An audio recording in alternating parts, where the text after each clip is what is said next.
Eu sou Juliana Pipe. Sou uma curiosa pela casa e pela vida das pessoas. Aqui no podcast Pra Perto, eu convido pessoas que admiro muito e que fazem parte do meu universo para contar um pouquinho do universo delas. O universo da casa com a alma brasileira. Maurício tem se dedicado a pesquisas na área de arquitetura e design sustentável desde os anos 2000. No campo do design de produtos, se consolidou como uma referência na produção contemporânea brasileira e cada vez mais se dedica aos projetos autorais que valorizam o design e a arte brasileira. Que delícia estar aqui em casa, em São Paulo, recebendo esse querido Maurício Arruda. Que delícia, que prazer, Obrigado. né? Que casa é essa? Vocês não têm noção da casa. Uma delícia. Que delícia. Obrigado pelo convite. Então, eu te convidei... E parabéns por essa casa linda. Ai, que delícia. Eu te convidei porque, assim, todas as pessoas que eu tô convidando, né, para participar desse papo com a gente, é falar um pouco da afetividade da casa, né? Como eu reconheço o teu trabalho, eu sou super fã do teu trabalho e eu acho que dentro desse universo urbano, que tu é super urbano, e trazer essas histórias, essa afetividade por trás da arquitetura, do decor, eu acho incrível. E como são as memórias de Maurício, de casas? Como é que era a infância? Tua primeira relação com a casa, com o universo da casa? Eu acho que as casas das minhas avós foram muito importantes, assim, porque eu tinha duas avós que eram bem diferentes. Eu tinha uma avó que era super afetiva, que, assim, de ficar no colo e de abraçar, de beijar. E eu tinha uma outra avó que ela era mais séria, mais tímida, mais fechada, muito carinhosa, as duas cozinhavam muito bem. E aí, numa das casas, eu lembro assim, tinha dentro da cozinha, já era um apartamento, em Londrina isso, né? Que eu sou de Londrina. As duas moravam em apartamento. E aí uma delas tinha uma despensa que dava para a cozinha, e dentro dessa despensa ela tinha um armário, e eu sou muito parecido nela com isso, assim, que tinha tudo nesse armário, assim, que você pudesse imaginar, meio de vou guardando, sabe? Tipo, sacola de presente, botão. Adoro! Então, a minha brincadeira que ela deixava fazer era tirar todas as caixas do armário. Nossa. E aí organizar essas caixas, sabe? Então, eu colocava, assim, todos os sacos plásticos, todos os papéis de presente, tudo que era linha que ela costurava. Que massa! Então, era uma casa, assim, onde eu abria os armários e encontrava uma vida. Os armários, assim, eu abria o armário explodia, assim, sabe, gente? Sei. E às vezes eu falo, que sai pra fora. Nossa, eu sou igual a avó Inês. Ela chamava Inês, assim. E ela tinha muitas memórias dentro desses armários e eu amava, assim, sabe? Tipo, que delícia! Pegar uma coisa, levar até ela e perguntar. E a outra avó era uma avó que era, assim, o nhoque subindo na panela. Nossa, ela era super cozinheira, rocambole. Tipo, eu lembro muito do cheiro, sonho, que é uma coisa que nem como mais hoje em dia. Fit, e né? tinha uma coisa incrível na casa dela, que ela tinha umas samambaias gigantes, numa sala que era metade da sua, uma salinha de TV. E eu e meu irmão, a gente devia ser muito criança, meu irmão ainda é 4 anos mais velho que eu. A gente entrava debaixo da samambaia e ali era como se a gente estivesse assim, debaixo de uma cabana, porque tinha um monte de folha e a gente ficava escondido. E ali a gente ficava brincando de carrinho, Eu lembro muito disso. Eu devia ter, assim, 3, 4 anos, assim. Eu era muito, muito moleque. Então, são casas que eram muito vividas, cheias de memória, onde a comida era muito importante, onde, assim, comer era sentar todo mundo na mesa, e os meus pais davam uma terceirizada, então, quando a gente não estava dormindo numa avó, a gente estava dormindo na outra. Então, era como se fossem extensões da minha casa. Meu irmão chegou a morar com uma dessas avós bastante tempo. Para os meus pais poderem trabalhar, tudo isso. Então, essas são as memórias. E tu lembra, assim, de algum grafismo? Eu me lembro quando, falando assim da casa da tua avó, eu me lembro muito da casa da minha mãe, onde eu nasci, a minha primeira casa onde eu nasci, que tinha uma cortina que era estampada, assim, com uma estampa meio psicodélica. E aquilo era meio assustador pra gente, né? Anos 70. Anos 70 total. E eu lembro muito dessa estamparia. Pra mim, acho que é a primeira estampa que me vem à cabeça, assim. Tu lembra de alguma coisa? Agora que você falou, na casa da avó Inês, a outra chamava Lídia. Na casa da avó Inês, ela tinha vários gobelins de parede, que hoje em dia é uma coisa que nem existe mais. Verdade, É um tecido emoldurado, na verdade, né? Uma damascada emoldurada com paisagens, assim. Então, tinha os namorados debaixo da árvore, depois era uma cena mais campestre, assim, tipo uma cabana com rio. Só que era bordado? Não era bordado, né? Era Era aquelas cena, a própria estampa, como se fosse o jacquard, um jacquard, né? exato, Um jacquard. O gobelin é um jacquard, né? É. E aí, eu ficava horas olhando isso. E minha avó também tinha uma coisa, na casa da minha outra avó tinha uma coisa que, agora você falou também, de cortina, tinha aquelas bolas de madeira que puxavam a cortina.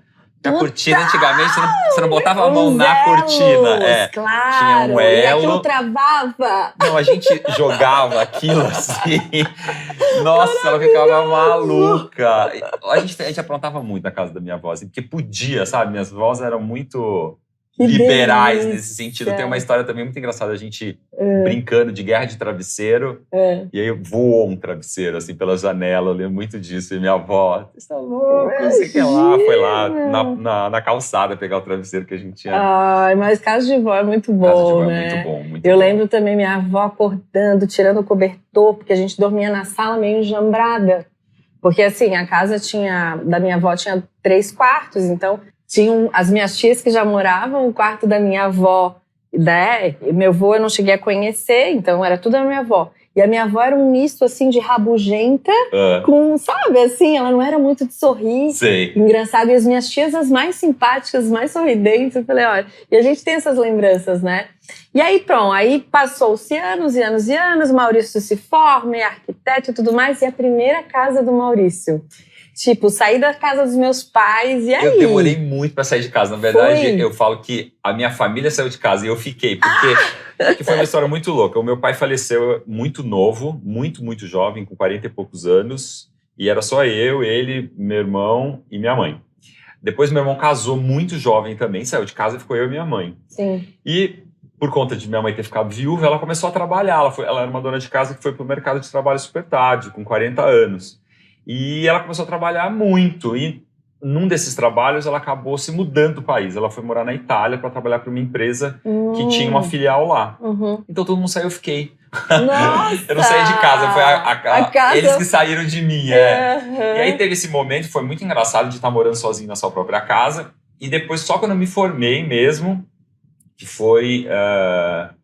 eu acho que eu tinha 24, 25, alguma coisa assim. Aí eu me mudei e fui para São Carlos para fazer o mestrado em arquitetura. E aí eu mudei pela primeira vez para uma casa, um apartamento tipo, minúsculo, um estúdio. Delícia. Que devia ter 20 e poucos metros quadrados. E aí eu lembro, e era no térreo, era um predinho e ficava no térreo o apartamento. E aí eu cheguei e tinha um carpete horroroso. Aí eu falei, vou arrancar. Bege. Arranquei, tava contrapiso. Lindo. E aí, lindo, mas frio. Eu passei tanto frio nesse apartamento. Uma coisa que eu lembro desse apartamento eu passava muito frio. E eu falava, nossa, eu arranquei, agora não tenho dinheiro pra colocar nada nesse piso. Morrendo de frio, né? Um piso de concreto e tal. Mas eu fiz muitas coisas. Eu lembro que foi assim, foi aí que eu comecei coloquei as primeiras prateleiras, eu fiz um armário com as portas de correr compensado, pendurei os quadros, pintei o apartamento, aí pintei o piso. Então, lembro muito desse apartamento. Ali já era o exercício, né? Já era o exercício. Eu acho que a primeira casa é um exercício assim, de reconhecimento. Eu tenho muito essa sensação, e eu lembro de conversar com os meus amigos sobre isso, que é quase como se você, pela primeira vez, se encarar no espelho, assim. Porque assim, você deixa o copo e sai, 2 dias depois você volta, o copo tá lá, né? Não é na casa da sua mãe que alguém veio e colocou tua meia no lugar. Então, morar sozinho pela primeira vez é um pouco isso. Você, putz, nossa, eu sou igual a minha mãe, eu sou igual ao meu pai. Nossa, espelho. Isso que eu nunca imaginei que nossa, eu sou organizado, eu sou desorganizado. Verdade. Então, é um exercício muito legal de autoconhecimento, assim. E de ficar bem com isso também, né? E de descobrir quem você é e falar, bom, ok, eu sou isso.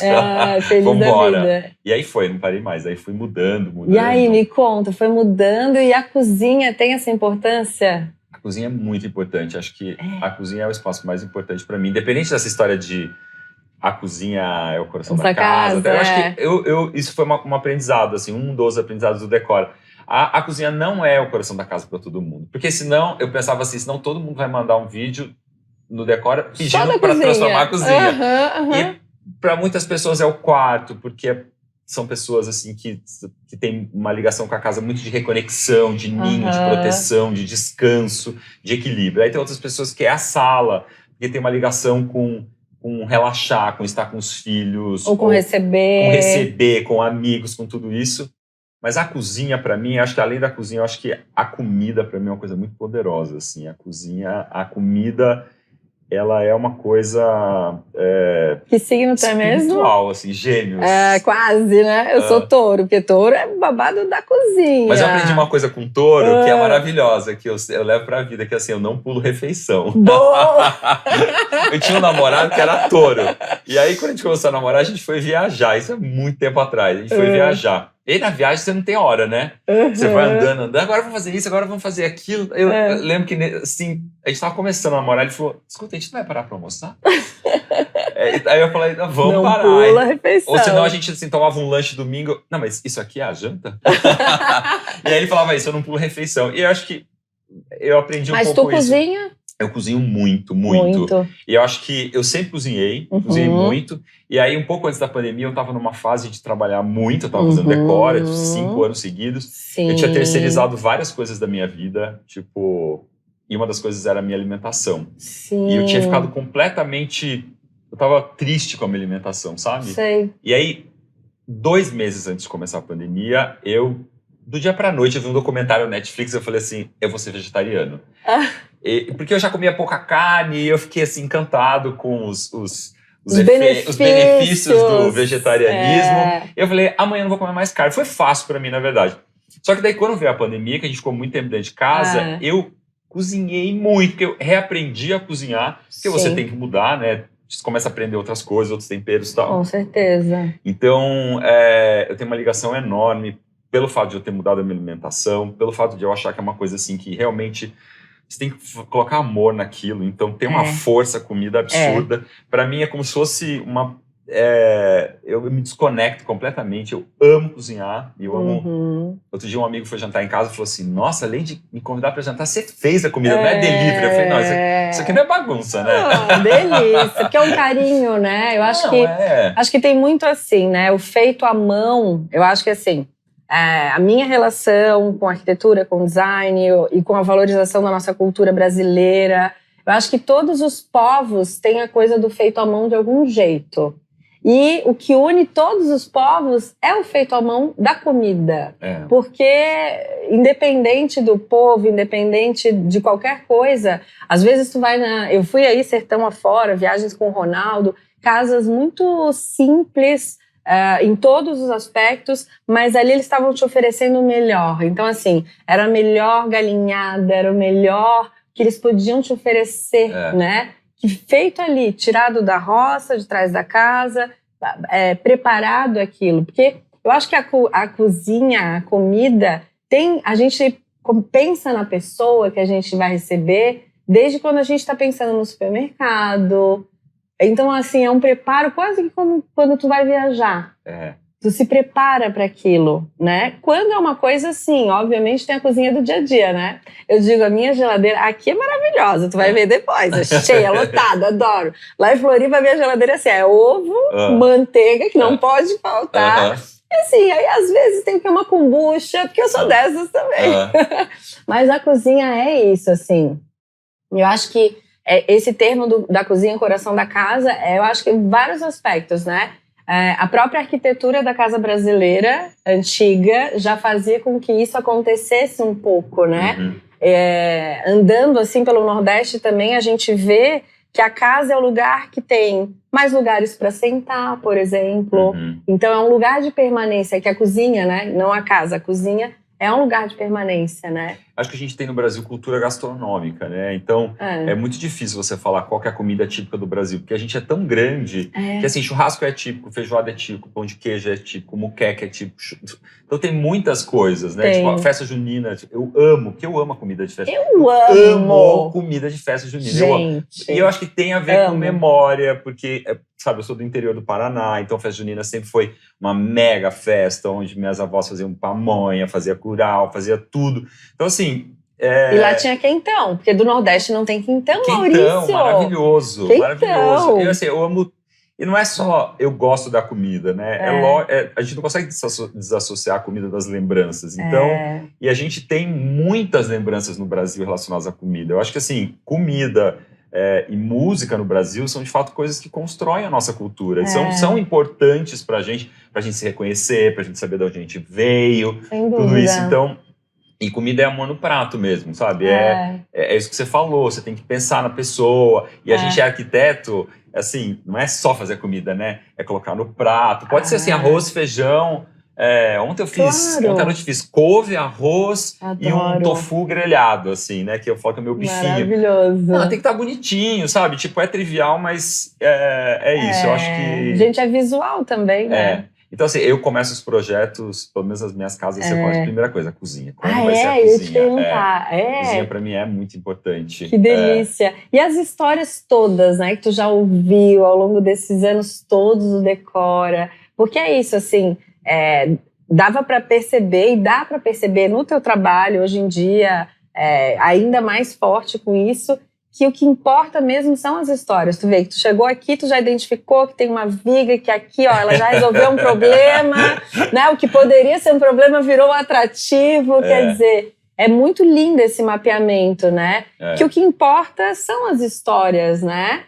Entrar na casa das pessoas é um privilégio na nossa profissão, eu acho, sabe? Porque você conhece histórias que são completamente diferentes, né? Assim, eu acho que durante todos esses anos, acho que eu fui entendendo que, pra mim, não acho que precisa ser pra todo mundo, não, mas acho que, pra mim, a minha profissão que me move, assim, tipo, de fato, recontar as histórias através dos projetos.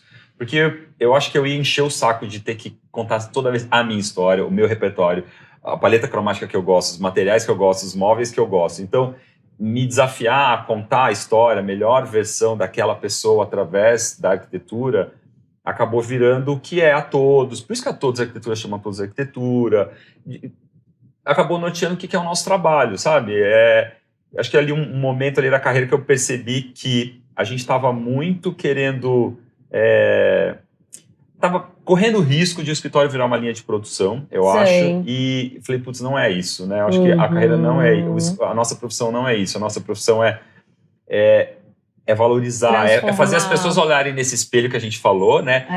Quando a gente vai morar em casa, a gente se vê e ver o melhor e falar, nossa, que legal, eu sou isso, sabe? Tipo, aquilo que eu tinha vergonha de mostrar tá na parede, o negócio que eu herdei da minha avó, da minha mãe, ele colocou na entrada, que legal, sabe? E se sentir orgulhoso disso, porque são as histórias das pessoas e todo mundo tem história. Acho que o projeto mais difícil pra mim é quando a pessoa fala faz o que você quiser. Nossa, eu fico apavorado quando alguém fala isso. Não, mas não. Me dá um norte. Pelo amor aqui, de Deus, né? me conta uma história. Que delícia. Bom, e a tua história de hoje é a tua casa nova. E aí, me conta um pouquinho. Foi uma saga, porque agora tá 5 anos, mas há 4 anos e meio, 5 anos atrás, depois de 10 anos morando no mesmo lugar, eu falei, eu quero morar num apartamento, resolvi que não era casa, resolvi que era um apartamento, uma cobertura, que tivesse uma área externa, que para mim era importante, eu queria ter em São Paulo esse respiro, planta, horta, tudo. Bom, e aí encontrei um apartamento, comecei uma reforma, veio a pandemia, tive uma relação super difícil com o prédio que eu contei no YouTube, no Instagram, em todo qualquer lugar. E foi muito desgastante. A obra, no final, resumindo, durou 4 anos. E quando fez 3 anos de obra, uma corretora que já tinha vendido um apartamento para uma cliente, que a gente acabou ficando amigos, me ligou e falou assim, eu queria te mostrar um apartamento. Eu falei, não, mas eu não posso ver um apartamento, eu tô sem grana, tô reformando um outro. Não, eu preciso te mostrar esse apartamento, é uma galinha morta, aquela história. Ai, meu Deus. E aí era uma galinha morta mesmo. Aí eu falei assim, bom, eu não tenho dinheiro, eu vou fazer uma proposta daquelas ridícula. E eles aceitaram. Nossa. E aí, olha, foi uma loucura essa fase da minha vida, porque eu precisava terminar outra obra. Sim. E aí eu falei, realmente, acho que não é esse lugar. Aí arranjei um outro apartamento, fiz 2 obras ao mesmo tempo. Foi muito louco, porque as 2 acabaram ao mesmo tempo. Esse apartamento antigo eu acabei de vender. Sim, eu não estava entendendo nada, porque era um voltava, ia para uma obra, ia para uma outra. Tinha um banheiro rosa, não tinha um banheiro rosa? Ou verde, não, tinha um banheiro rosa. É. Falei, gente, vai para um lado, vai para o outro. E aí, enlouqueceu. E aí eu acabei de vender esse apartamento antigo e fui fazendo essa obra. E aí contei toda essa história e tal, né? Eu acho que as pessoas também têm uma curiosidade muito grande sobre as nossas casas, com né? certeza, Tipo, sobre a sua, com certeza também, tipo... Não só uma curiosidade pessoal, mas eu acho que na nossa casa a gente...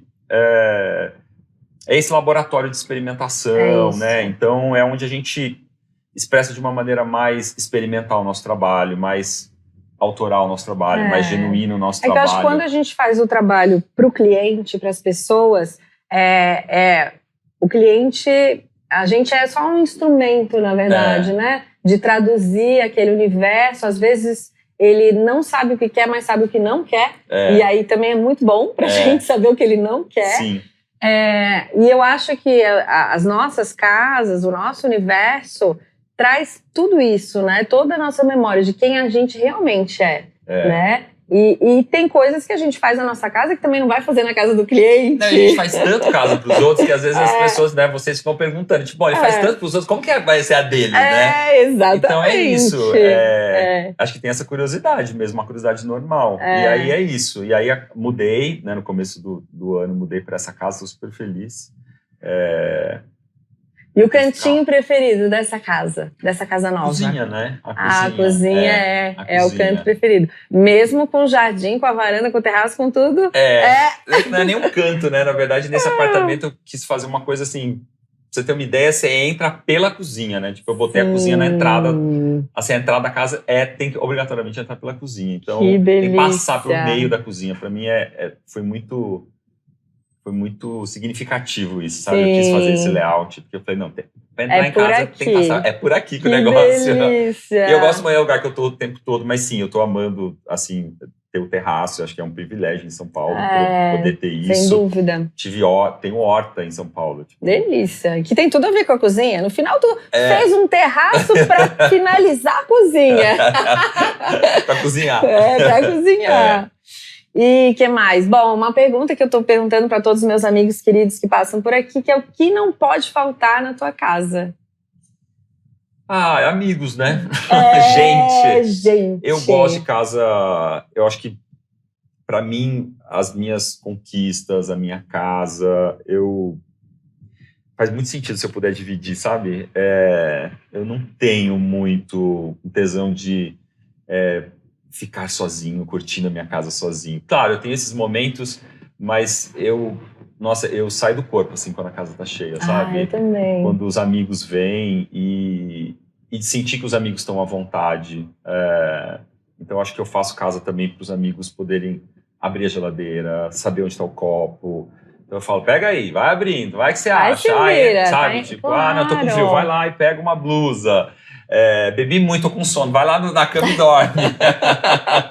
Que delícia. Eu acho que eu gosto muito da casa, acho que é uma coisa que não pode faltar. Eu acho que a casa não pode faltar, fora os amigos, eu acho que coisas que contem a nossa história, né?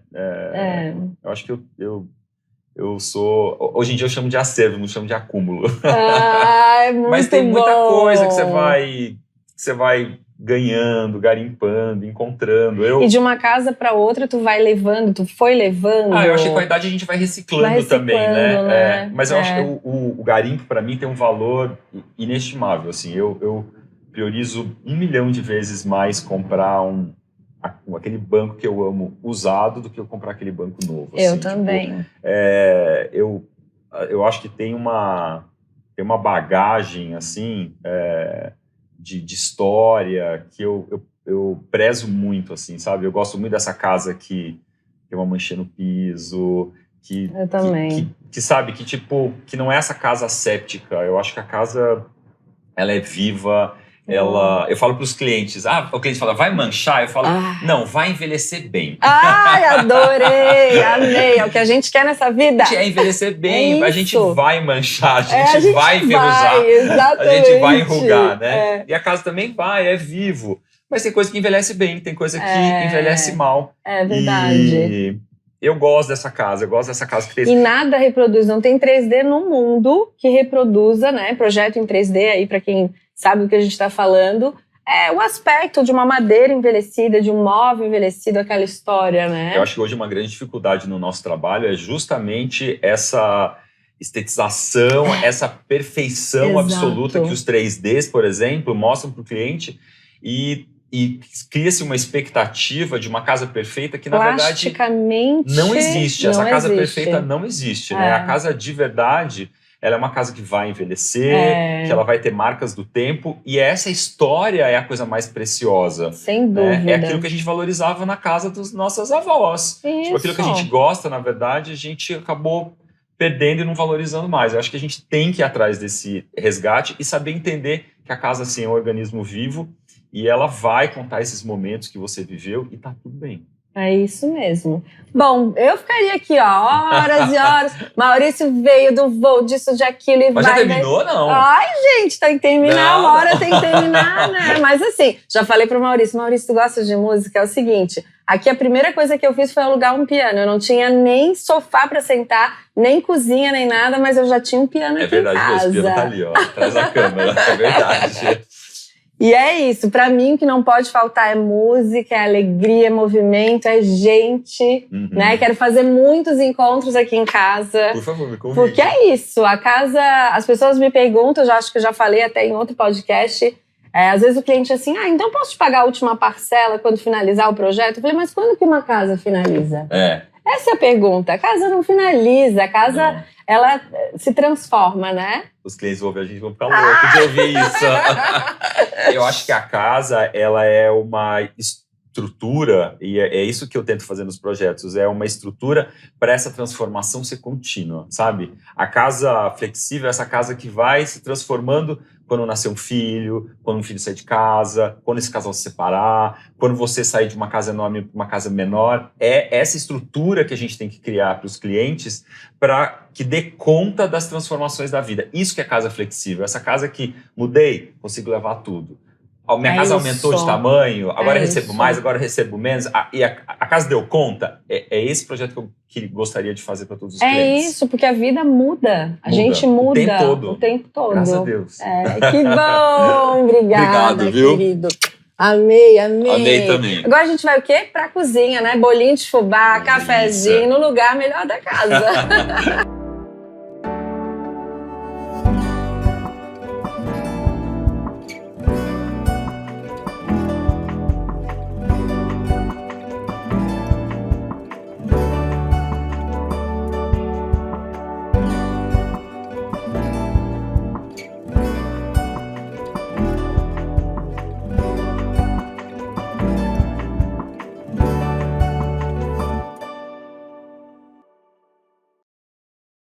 Este podcast foi produzido pela Tumpats.